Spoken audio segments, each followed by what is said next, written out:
नमस्कार दोस्तों, पसंद इस शिक्षा में आपका स्वागत है। आज हम लोग एसिड का टाइप पढ़ेंगे। पिछले क्लास में हम लोगों ने एसिड में हम लोग एसिड बेस एंड साल्ट का हम लोग चर्चा कर रहे थे। आज हम लोग चर्चा करेंगे टाइप ऑफ एसिड कि एसिड कितने प्रकार होते हैं। तो पहला हम लोग का टाइप है ऑक्जी एसिड। ऑक्जी एसिड का अर्थ इसमें होता है कि ऑक्सीजन और हाइड्रोजन दोनों प्रेजेंट होंगे। वैसा एसिड जिसमें ऑक्सीजन और हाइड्रोजन दोनों प्रेजेंट हो उसे कहते हैं ऑक्सी एसिड कहते हैं। ऑक्सीजन और हाइड्रोजन दोनों प्रेजेंट हो उसे कहते हैं ऑक्सी एसिड कहते हैं। तो ऑक्सी एसिड एग्जांपल में क्या हो जाएगा? H2SO4 and HNO3। H2SO4 and HNO3। H2SO4 को कहा जाता है सल्फ्यूरिक एसिड और HNO3 को कहता है नाइट्रिक एसिड। अब आइए हाइड्रो एसिड किसे कहते हैं? वैसा एसिड जिसमें ऑक्सीजन नहीं हो और हाइड्रोजन किसी हैलोजन एलिमेंट के साथ जुड़ा हुआ हो। किसके साथ में? ऑक्सीजन नहीं हो, ऑक्सीजन के साथ उसमें कोई संबंध नहीं हो, साथ साथ हाइड्रोजन जो होगा वो किसी हैलोजन एलिमेंट के साथ जुड़ा होगा। आपको पता होना चाहिए कि हैलोजन एलिमेंट कौन सा होता है? पीरियोडिक टेबल के 7वां में। अब आप देखिएगा तो उसमें जाता है F, B, Br, फिर Cn, फिर हो जाता है क्लोरीन भी हो जाएगा आपका। इस तरीके से तो जो होंगे वो उसमें इस ग्रुप में आ जाते हैं, ठीक ना। तो फ्लो जैसे एग्जांपल हो गया HF hydrofluoric acid, hydrobromic acid, hydrocyanic acid, इस तरीके से, ठीक ना। तो अब और क्या हो जाएगा? अब ये तीसरा ये मिनरल्स एसिड यानी खनिज अम्ल। वैसे एसिड जिसमें कार्बन नहीं हो और वो खनिज तत्वों से बना हो। वैसा एसिड जिसमें कार्बन नहीं हो और खनिज तत्वों से बना है उसे बोलते हैं खनिज एसिड यानी कि मिनरल एसिड बोलते हैं। ठीक, जैसे HCl hydrochloric acid, HI HNO3, H3PO4। इसमें क्या है? कार्बन उपस्थित कहीं नहीं है। आप किसी में देखिए तो यह जो भी बना हुआ है खनिज तत्वों से बना हुआ है। Chlorine, iodine, nitrogen, phosphorus, oxygen, इस तरीके से क्या है कि एलिमेंट से बने हुए हैं। और दूसरा चौथा हो जाता है स्ट्रॉन्ग एसिड। वैसे एसिड जो ज़्यादा स्ट्रॉन्ग है किसमें? हाइड्रोजन प्लस आयन की सांद्रता जिसमें ज़्यादा होगा। H प्लस आयन ये आपको बताया था मैंने, H3O प्लस हाइड्रोनियम इसको बोलते हैं। हाइड्रोनियम का आयन सांद्रता अधिक हो या जिसका pH वैल्यू 0 से 3 के बीच में हो उसे बोलते हैं स्ट्रॉन्ग एसिड बोलते हैं। जिसका pH वैल्यू 0 से 3 के बीच में हो उसे बोलते हैं स्ट्रॉन्ग एसिड। या H प्लस आयन या H3O आयन का सांद्रता अधिक हो उसे कहा जाता है स्ट्रॉन्ग एसिड। स्ट्रॉन्ग एसिड के एग्जांपल में HCl, H2SO4, HNO3। HCl का आपका हो जाता है pH वैल्यू 0 होता है। ये याद रखिएगा, ये बहुत एग्जामिनेशन पूछा जाता है कि HCl का pH वैल्यू क्या होता है, तो 0 होता है। H2SO4 का 1 होता है एंड HNO3 का 1.5 होता है। ये थोड़ा याद रखिएगा, बहुत इंपॉर्टेंट है, एग्जाम पूछा जाता है। अब आइए वीक एसिड यानी कमजोर अम्ल। वैसे अम्लों को कहा जाता है जिसका pH वैल्यू 3 से 7 के बीच में हो। जिसमें 3 से 7 के बीच में हो उसे बोला जाता है कमजोर एसिड। या H प्लस आयन की सांद्रता कम हो, H प्लस आयन या H3O प्लस की सांद्रता कम हो उसे कहा जाता है कमजोर एसिड या वीक एसिड। जैसे टार्ट्रिक एसिड, फॉर्मिक एसिड, इस तरह के जो भी एसिड होते हैं जो कि वीक एसिड होते हैं। अब आइए हम लोग एक कंसेप्ट पढ़िए, उदासीकरण, न्यूट्रलाइजेशन। इसमें ये कंसेप्ट होता है, बहुत बार एग्जामिनेशन पूछा जाता है कि इसमें ये पूछा जाता है, ऐसा नहीं पूछा जाएगा कि उदासीकरण क्या है, तो पूछा जाएगा कि स्ट्रॉन्ग एसिड और स्ट्रॉन्ग बेस के साथ रिएक्शन करने पे उस अभिक्रिया को क्या कहा जाता है? स्ट्रॉन्ग एसिड और स्ट्रॉन्ग बेस के साथ अभिक्रिया किया जाता है, उस अभिक्रिया को क्या कहा जाता है? उसे कहा जाता है न्यूट्रलाइजेशन या उदासीकरण। और वो उसका बनने के बाद प्रोडक्ट क्या बनता है? Salt and water. अब देखिए यहाँ पे स्ट्रॉन्ग एसिड किसे कहते हैं? अभी आपने पढ़ा जिसका pH वैल्यू 0 से 3 के बीच में हो। स्ट्रॉन्ग बेस किसे कहा जाता है? जिसका pH वैल्यू 10 से 14 के बीच में हो। या डिफाइन कर सकते हैं या उसका जैसे H प्लस आयन का कंसंट्रेशन यानी सांद्रता अधिक हो। और बेस स्ट्रॉन्ग बेस उसे कहा जाता है जिसमें OH माइनस आयन का जो कंसंट्रेशन हो, सांद्रता हो, वो अधिक हो, उसे कहा जाता है स्ट्रॉन्ग बेस होता है। और याद रखिएगा कभी भी हमेशा साल्ट का जो pH वैल्यू होता है वो 7 होता है। एग्जामिनेशन हॉल में हमेशा पूछा जाएगा कि सोडियम जो हम लोग नमक खाते हैं उसका pH वैल्यू क्या है, 7। ये याद रख लीजिएगा, सोडियम जो होता है उसका pH वैल्यू 7 होता है। ठीक है, अब आइए हम लोग आज से हम लोग इम्पॉर्टेंट जितने भी हैं strong acid, strong base and क्या हम लोग उसका डेली लाइफ में उपयोग क्या है, एग्जामिनेशन में यही आते हैं कि आपको डेली लाइफ में उपयोग क्या है, कहाँ कहाँ पाया जाता है, उसका क्या उपयोग है। ठीक है, आइए हम लोग चर्चा करते हैं। पहला ये HCl का हम लोग कहते हैं हाइड्रोक्लोरिक एसिड कहा जाता है। क्या बोला जाता है, हाइड्रोक्लोरिक एसिड, केमिकल नाम बोलते हैं उसको हाइड्रोक्लोरिक एसिड।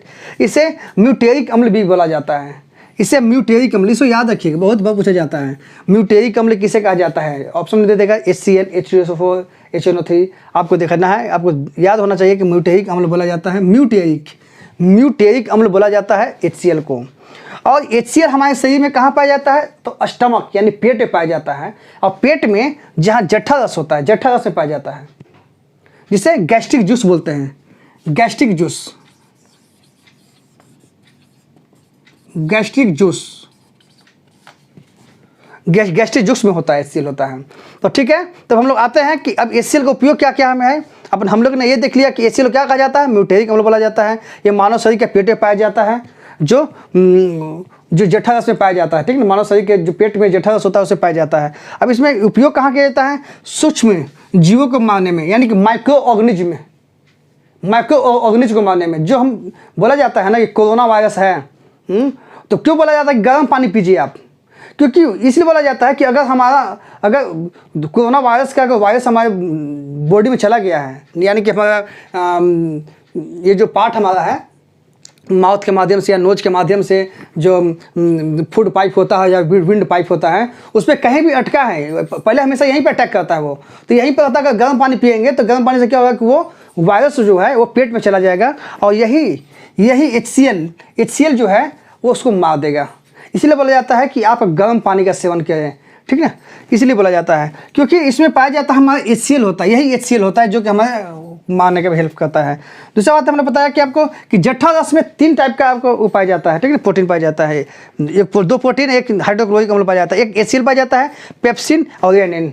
ये याद रखिएगा कि जठर रस में कहाँ ये पाया जाता है। ये 3 बहुत इंपॉर्टेंट है, बायोलॉजी के पॉइंट व्यू से भी है, केमिस्ट्री के पॉइंट व्यू से है, कि इसलिए इसको हेल्प जाता है। यानी कहने का मतलब है कि यह जठर रस किस में काम किया जाता है, ये पाचन क्रिया में। हमारा जब शरीर हम जो भी खाना खाते हैं माइक्रो ऑर्गेनिज्म को मारते हैं या ऐसे भी खाना को डाइजेस्ट करने में हेल्प करता है। इसलिए HCl का उपयोग कहाँ पे हो गया, पाचन में सहायक में।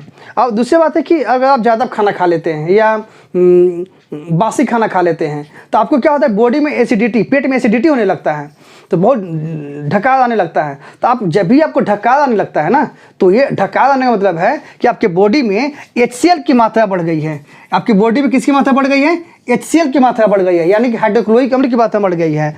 तो अब इस हाइड्रोक्लोरिक अम्ल की मात्रा बढ़ गई है। ठीक है, और दूसरी बात यह है कि अब बहुत ही इंपॉर्टेंट पॉइंट बता रहा हूँ अभी मैं, कि अगर एसिडिटी को हम कैसे ख़त्म करें, तो आप क्या कहते हैं, इनो लेते हैं या डाइजिन लेते हैं। ठीक ना, तो डाइजिन क्या है, ये मिल्क ऑफ मैग्नीशियम, कल आपको चैप्टर में बताया था, कल हमने जब शुरू किया था एसिड बेस में, तो आपको मिल्क ऑफ मैग्नीशियम की चर्चा किया था, MgOH2 का। ये मिल्क ऑफ मैग्नीशिया होता है, इसको बोला जाता है। ये बोला जाता है कि मैग्नीशियम डाइहाइड्रोक्साइड बोला जाता है। ये एंटासिड होता है। आप दुकान में जाते हैं तो बोलते हैं डॉक्टर क्या देता है कि जब भी आपको एसिडिटी की प्रॉब्लम होती है ना, एक टैबलेट दे देगा, एंटासिड दे देगा। तो एंटासिड के टैबलेट नहीं, वो लिक्विड देता है। तो एंटासिड क्या होता है, मैग्नीशियम डाइऑक्साइड होता है। वो जो बोतल होता है 10 रुपये का 20 रुपये का मिलता है, तो आपको एंटासिड वही होता है। ठीक ना, तो वो एंटासिड होता है। तो एंटासिड क्या होता है कि ये स्ट्रॉन्ग बेस होता है। क्या होता है, ये स्ट्रॉन्ग बेस होता है, स्ट्रॉन्ग बेस होता है। ठीक ना, स्ट्रॉन्ग बेस होता है। तो अभी आपने पढ़ा क्या कि स्ट्रॉन्ग एसिड और स्ट्रॉन्ग बेस मिलने पर क्या होता है, न्यूट्रलाइज हो जाता है, यानी कि साल्ट और वाटर में कन्वर्ट हो जाता है। तो यहाँ भी हमारा HCl जो है वो सबसे स्ट्रॉन्ग बेस, स्ट्रॉन्ग एसिड है, या MgOH क्या है, स्ट्रॉन्ग बेस हो गया, यानी कि दोनों का रिएक्शन होगा तो क्या बनेगा, MgCl2 magnesium chloride and water का फॉर्मेशन होगा। यानी कहने का मतलब है कि मैग्नीशियम क्लोराइड क्या होगा, एक नमक हो गया, साल्ट हो गया, एंड H2O वाटर हो गया, ठीक है। अब इस यही है हमारा है। और दूसरा बात है कि आपका एक और उपयोग है कि इसका अब चौथा उपयोग इसका ये होता है कि हम लोग बाथरूम में हम लोग जो सफाई करने के लिए हम लोग तेजाब का यूज करते हैं, वो HCl का यूज किया जाता है बाथरूम में, तेजाब बाथरूम में, ठीक ना, बाथरूम में तेजाब यूज करते हैं, वो चीज़ होता है। फिर पांचवा उपयोग होता है बाथरूम में तेजाब, ठीक है।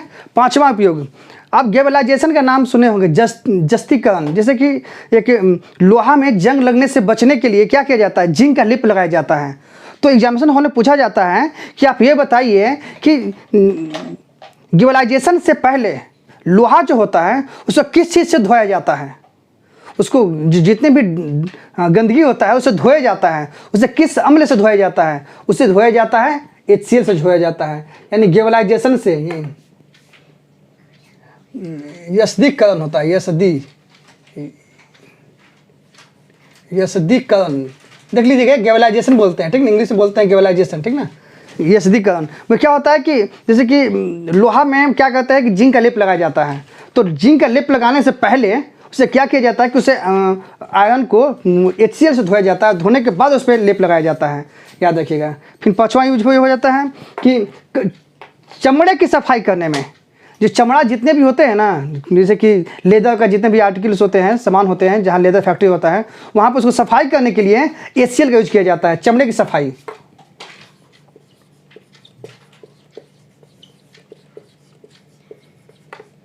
चमड़े की सफाई में किया जाता है।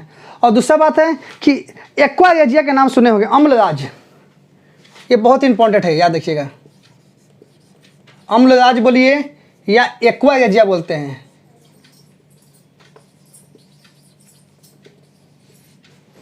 एक्वा रेजिया, ठीक ना, एक्वा रेजिया ये क्या होता है, इसे बोलते हैं शाही अम्ल भी बोला जाता है इसे। एक्वा रेजिया का सही नाम है या रॉयल एसिड बोलते हैं। आपने देखा होगा कि सोनार को देखा होगा, सोनार को चाहे गांव में जब आया होगा, आपको याद होगा बचपन में जब हम लोग पढ़ते थे, गांव में जब आता था कोई तो चांदी और सोना साफ करने के लिए आता था वो, ठीक ना, कि चांदी और सोना साफ जिसे कराना है आ जाइए, तो क्या करता था, वही एक्वा रेजिया यूज करता था, ठीक ना। और सोनार जो है, सोनार भी एक्वा रेजिया यूज करते हैं, ठीक ना। उसमें एक्वा रेजिया जो होता है वो सोना को, चांदी को जितने होते हैं उसको साफ किया जाता है, गंदगी को हटाया जाता है, सफाई करने में यूज किया जाता है। इसमें एक्वा रेजिया में क्या होता है, ये दो चीज़ से बना होता है, HCl एंड HNO3 से बना होता है, हाइड्रोक्लोरिक अम्ल और नाइट्रिक एसिड। ये इसमें इसका अनुपात 3 होता है, इसका अनुपात 1 होता है, ठीक है। यही होता है, यही अम्लराज बोला जाता है। कि पूछा जाता है कि अम्लराज में HCl और HNO3 का रेशियो क्या होता है, तो 3:1 होता है, यानी कि 3 part HCl and 1 part HNO3 को कम्बिनेशन को मिला हुआ को बोलते हैं अम्लराज बोला जाता है। इसे बोला जाता है एक्वा रेजिया या शाही अम्ल या रॉयल एसिड बोला जाता है। ठीक है दोस्तों, आज हम वीडियो को यहीं समाप्त करते हैं। अगले दिन हम लोग H2SO4 पढ़ेंगे और इसके बाद हम लोग बहुत सारे एसिड है जो इंपॉर्टेंट है, प्रैक्टिकल लाइफ में यूज करते हैं, उसको पढ़ेंगे। आपसे अनुरोध है कि वीडियो अच्छा लगे तो इस वीडियो को लाइक करें, चैनल को सब्सक्राइब करें एंड आगे की वीडियो को नोटिफिकेशन के लिए बेल आइकन को प्रेस करें। धन्यवाद।